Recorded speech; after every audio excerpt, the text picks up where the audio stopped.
What up, everybody? It's Anthony, aka Anthony Does Real Estate, your favorite real estate professional here in the Dallas-Fort Worth area. And today I want to bring you some new content and talk about the pros and cons of buying a house right now in today's market. I know a lot of people have been on the fence about whether they should buy now, whether they should keep saving and just wait, or just rent for another year or two. And so I'm going to lay out some pros and cons to kind of help you paint the picture a little bit better and do what's best for you and your home ownership goals. So, all right, let's get into it. Okay, so the first pro we're going to talk about today is that sellers and builders are still paying incentives. So you go into a new build community now, DR Horton, Bloomfield, Grand Homes, J. Anthony Custom Homes, Lillian Custom Homes. A lot of them are still offering closing costs towards your home purchase. Now you can use that closing cost just to take care of the closing costs of the home, or you can use that to buy down the interest rate of the home, which a lot of people use that for the interest rate because that directly affects the mortgage that you're going to pay every single month. And so we're trying to get you in that fine line where you want to be of home affordability and a payment that you can afford. So a lot of people are taking the closing costs and buying down the interest rate. And this has happened with pre-owned homes, regular sellers as well. Homes are sitting a little bit longer. And so that when homes are sitting like that, you got room to negotiate. Homes are not flying off the shelf 3 and 5 days every time. Now some are, some that are priced right and good location, set up right, and everything's done the way it's supposed to. Then yeah, those homes are still moving pretty fast, multiple offer situations. But there's some that's still sitting out there 20, 30, 45 days later. You know what I'm saying? So those are ones you can go in and negotiate. Those a lot of those sellers are just ready to stop paying that mortgage, and some of them have already got a contract on another home they're trying to get into and trying to unload this home. And so that's where you come in and we can negotiate on your behalf. So that's one of the pros. Okay, so the second pro I'm gonna talk about is that it's less competition. And so when interest rates were crazy, stupid low at COVID, it was bananas. Like if a house hit the market, you had to be at that house within the hour to go see it that day. And then when you go see it, you have to make a decision that day. It was a lot of anxiety, a lot of desperation, and there was people and competition everywhere. So people just coming out of the woodworks, like, hey, and that's when you start hearing the overpriced. I'll pay 45K over. Don't even worry about fixing in the house. We don't care about repairs. We don't need an inspection. We don't need an appraisal. Don't do none of that. Just give me the home. And so you had all that going on around COVID. It was wild. It was wild. But now you don't have to. You have to deal with that. So like I say, some great looking homes now that are priced correctly, priced right according to the actual market and what the market demands. Those may have some multiple offer situations, but there's some nice homes that's just sitting there, and so it's not a lot of competition. So that gives you some more room to negotiate, and and you don't have to rush and make decisions as quickly as we did 2 years ago. So that's a win for you. All right, so the last pro I'm gonna talk about today is that a lot of lenders are still offering buy down, 2-for-1 buy downs, or even 3-for-1 buy downs, depending on if it's a builder like D.R. Horton. I've seen them do it. And so with the buy downs, that's helping you keep more money in your pocket because obviously the more interest that you pay on something, whether it's a car, whether it's a credit card or a home, that's more money that you can't recoup. Now you can write it off at the end of the year, but that's money that's still you would rather have that go toward the actual principal than just going toward interest. And so with some of these builders, they're doing 2-for-1 buy downs. So they're taking some of that closing costs and you're buying down the interest rate for 2 years. So if you buy a 2-for-1 buy down, so that means whatever the interest rate is now, it's going to buy down 2 points. So you're going to go down to a 5% interest rate for the first year. And then the second year, it's going to move up 1 point to the 6% interest rate. And then that third year, you have to refinance because it's going to capture whatever the current market rate is. And so if it's higher, that's not so good. If it's lower, that's great, which it should be lower the way the market is trending, the way the Fed is projecting interest rates to be, and how inflation and all that ties into the housing market. Should be in a better place in 2 or 3 years. Just slowly, it's taking its time. Yeah, the Feds are really taking their time with that. But like I said, right now, while the market is offering it, buy down, 2-for-1 buy downs, 3-for-1 buy downs, or just buying down the interest rate has been a option that we've used many, many times, and it's helped a lot of buyers in tight positions save a lot of money. because if you buy down, instead of taking $10,000 off the purchase price of the home, like if the seller was going to the house is 310,000, we'll offer to you for 300K. We're like, no, we'll pay the 310 because that 10,000 on the sales price of the home ain't gonna make a huge difference on your mortgage payment.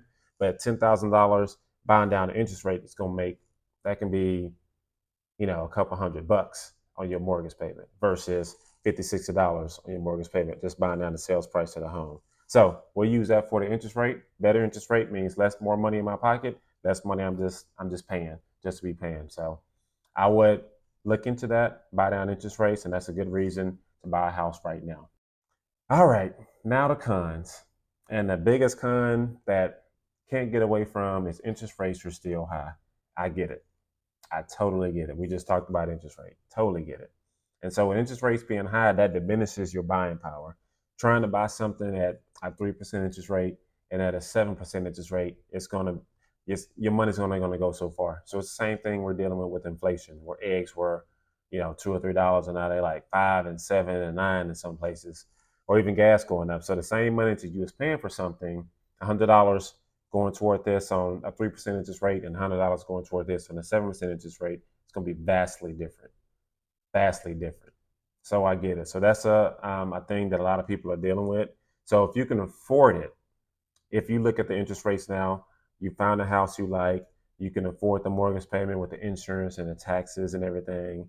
Um, if you can afford it with the interest rates now, I say go ahead and buy the home because you can refinance down the road. That is totally up to you, though. I'm not telling you to do it. I'm just saying interest rates are high, and so that prices out a lot of people who can afford it.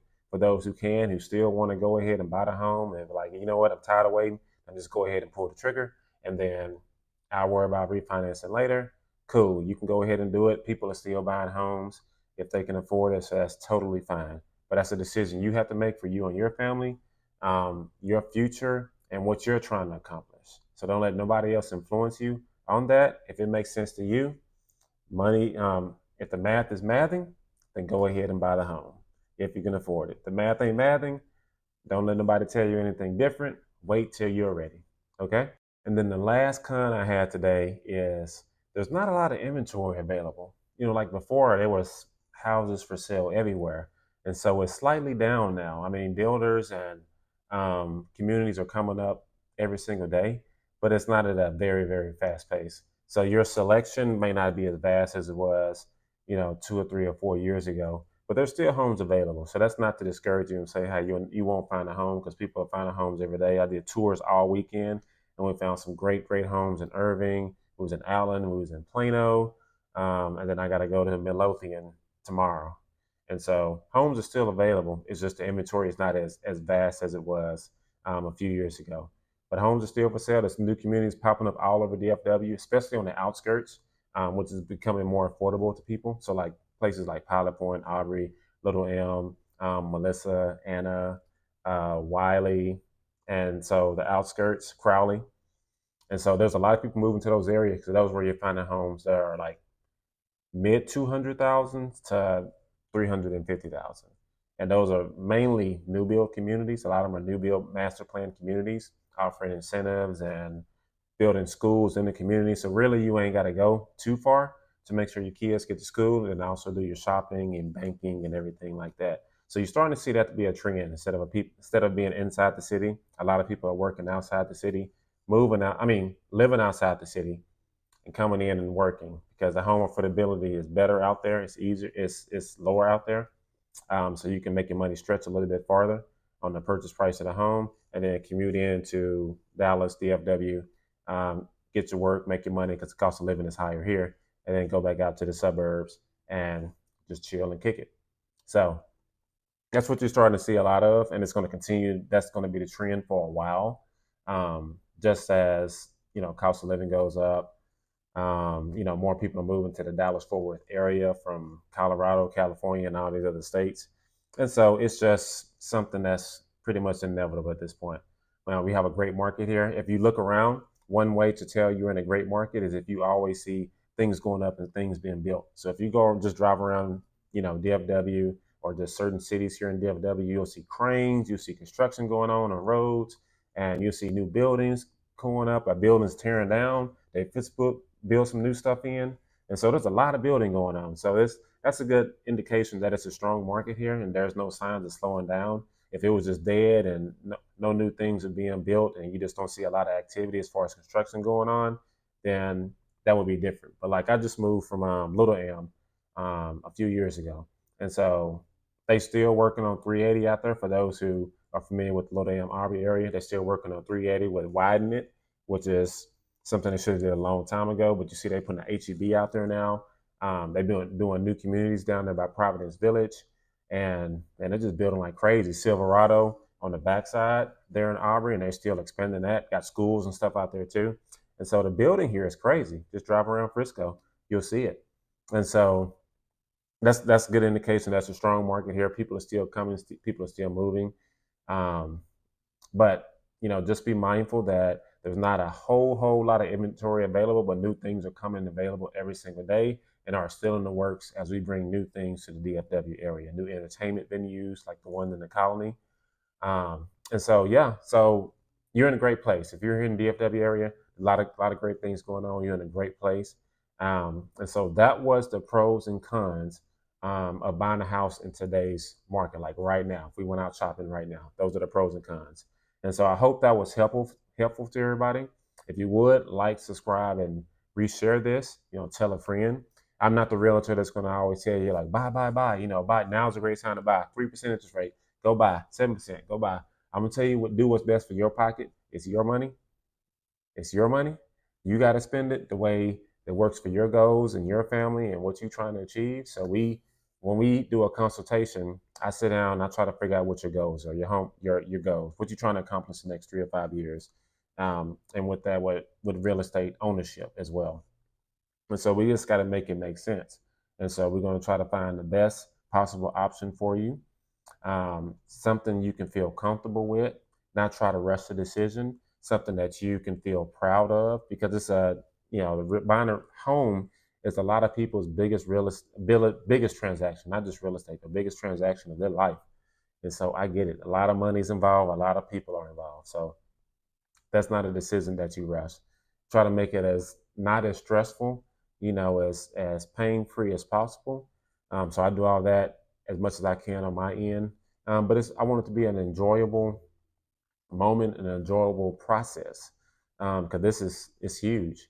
And so if you got any questions, I got my phone number. I'm gonna put it down in the first comment. I'm gonna pin it below, and it'll be in the description box. Got any questions? Let me know. Reach out. Got any questions about what's going on, what's being built here, what some new things is coming to the DFW area, or you just need a realtor that's going to help you with your real estate purchase, whether you're a first-time home buyer or you've already bought a house before and you want to take a new direction with some things. Happy to help.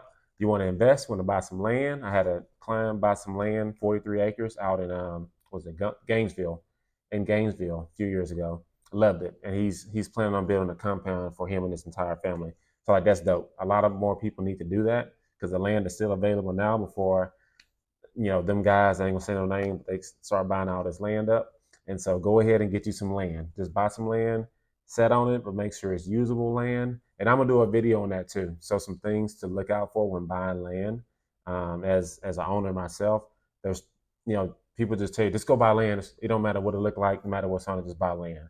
That is not the case. So I'm gonna do a video on that as well. So y'all stay tuned for that. But like I said, reach out. Got any questions, concerns, anything involved in real estate? Let me know. I'm here to help. Otherwise, I appreciate y'all for tapping in with me. More content to come. Like I said, I'm gonna get better with my content as time goes on. There's a lot of things going on in the background. But hey, thanks for rocking with me, and let's make it a great. Wow, my bad. I totally forgot to leave y'all the verse of the day at the end of my video, so I'm just going to tag it on the end. But it's going to be Psalms 46, verse 10, and it reads, "Be still and know that I am God. I will be exalted among the nations. I will be exalted in the earth." So what that's telling us is, if you're giving God something, if you're believing in God for something, you got to have faith to do it. And what faith is you're giving it to God and you're trusting Him with it. So if you're going through something, maybe it's, praying for your kids, something going on at school, or maybe a procedure coming up, something medical, that you just found out in your body, or a loved one, or a settlement that you're praying for whatever the case may be, whatever you're trusting and believing for God to take care of. Once you give it to him, once you pray about it, give it to him, then you got to have faith that he's going to take care of it. He heard your prayer. So now you can't pick it back up and be like, all right, well, God, taking too long. I prayed about this on Tuesday. It's Friday. Um, Things still looking about the same. So I'm just going to do what I have to do. And you can't do that. Once you give it to God, let God be God. That's what it's saying. Be still and know that I am God. Once you give it to him, let it go. Don't pick it back up. Have faith that he's going to take care of it. Now, when he takes care of stuff, it doesn't always look like things are getting taken care of in the natural. So once we pray about things and then we're like, all right, well, what's going on? I haven't, everything still looks the same. I don't know if my prayers get answered, my prayer is working, if God didn't heard me. He heard you, and he's going to work out things on his own time for your good. So he always does what's best for us. And even though we think that if something get handled a certain way, that it's the best thing at that time, typically it's not. Typically it's a better way and a more glorious way to do it, so that way he gets the glory. Because if you give it to God and then you pick it up and take care of it, how does he get the glory? You know what I'm saying? So if you pray about it, you give it to God, and then that's where the faith kicks in at. And then it's a situation that you had nothing. There's no way you could alter the situation, or no way you could make the situation better. You totally gave it to him. It has to be a miracle, and he takes care of it. He gets the glory, not you. And so that's what we do. We be still and know that he is God, because he is God. He can do all things at the snap of a finger if he wants to. So we've seen miracle signs and wonders. I know a lot of us have. I know I have personally.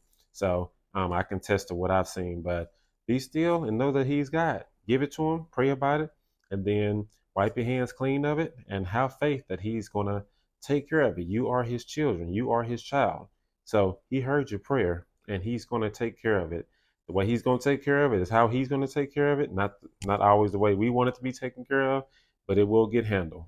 May not be today, maybe tomorrow, but it will get taken care of. And then when you look back, you can be like, okay, well, he did come through, and that's just build of faith. Once you start seeing these things happen, you pray about something, the Lord answers the prayer a certain type of way.